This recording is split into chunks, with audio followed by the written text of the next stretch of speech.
I am Stacey Lawson, the Director of Human Resources at Miami Valley Hospital. I am an author, educator, human resources executive, mentor, coach, and cheerleader.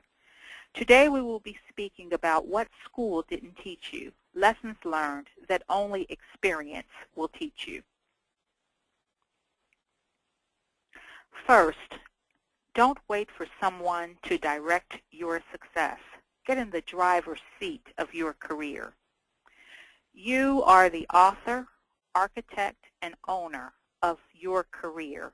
It's up to you to make it happen. You are not the first to do what someone else has already done. Sometimes we are our greatest impediment. We go at it alone when others have tools, information, and resources to complete the end goal faster than what we could accomplish in and of ourselves. You are not the first to do what someone else has already done. You've got to do more than put the key in the ignition to drive for results. There will be obstacles and barriers along the way, and you will need to check your engine, change your oil, refill your tank.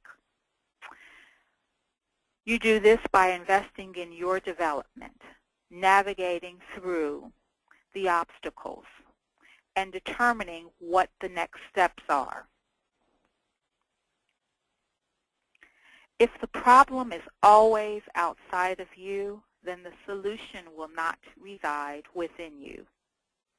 We give our power away and relegate ourselves to victims instead of victors when we fail to take the problem that has been provided to us as an opportunity to solve. You have the keys to solve the problem. Sometimes the best response is, "That's a valid point." And I've learned this along the way, especially when I'm disagreeing with someone. You can close the conversation down when you are engaging in an ongoing debate with someone. So sometimes the best response is to say, "That's a valid point. Let me look into that a little bit further." It allows you to remain open to the possibilities. You create your brand by what you do, not what you say. And a lot of times people will create various logos and brand statements about who they are, but it's what you do. And what you do every day, in every interaction, that creates your brand statement about you. It's every project, it's every assignment, it's every presentation. That creates your brand.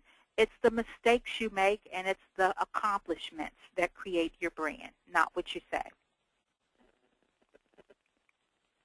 Communicate the why before the what. And often we will get so ready to communicate the message, what we have to communicate, and fail to bring others along with us.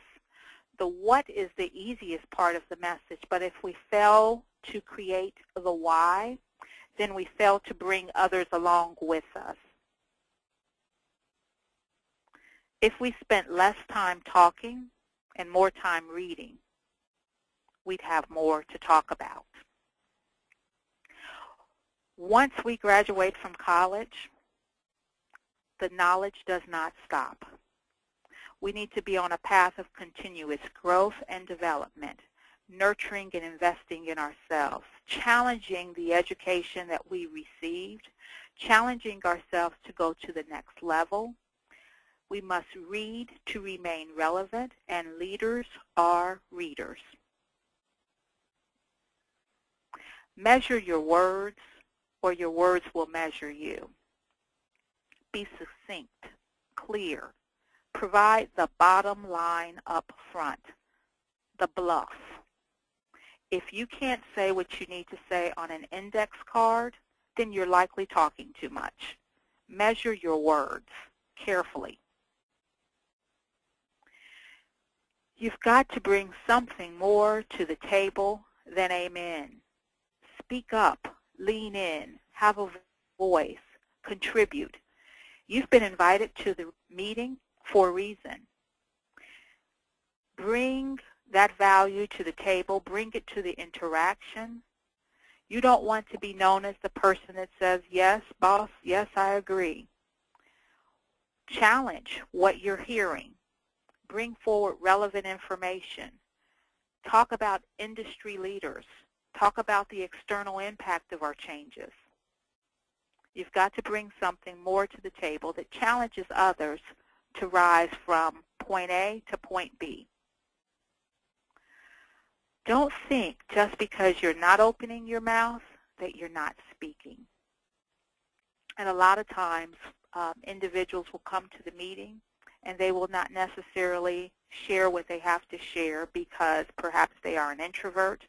Perhaps they're trying to catch up with the meeting and not necessarily knowing what everyone is saying and not necessarily understand the lingo or the terms. Ask a question, make a comment. When we fail to speak, we fail to create a presence. When you've been invited to the party, don't decline the invitation.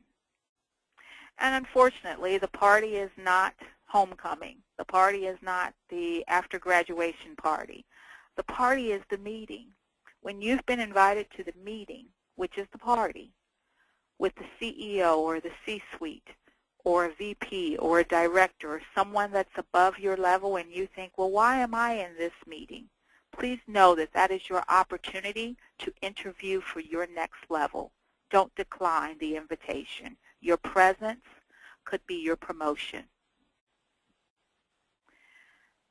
Don't tell your boss you don't do notes, then forget to follow up. Really?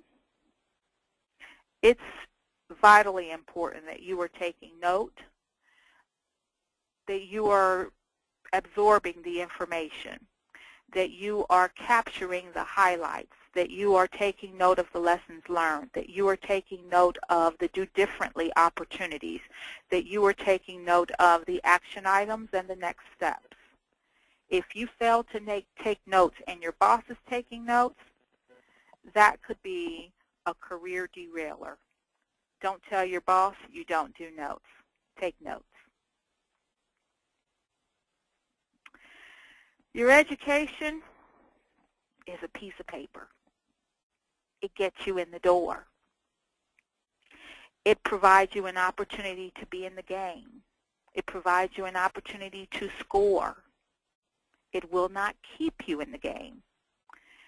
What you do after you get in the door, you must remain relevant. You must build a network.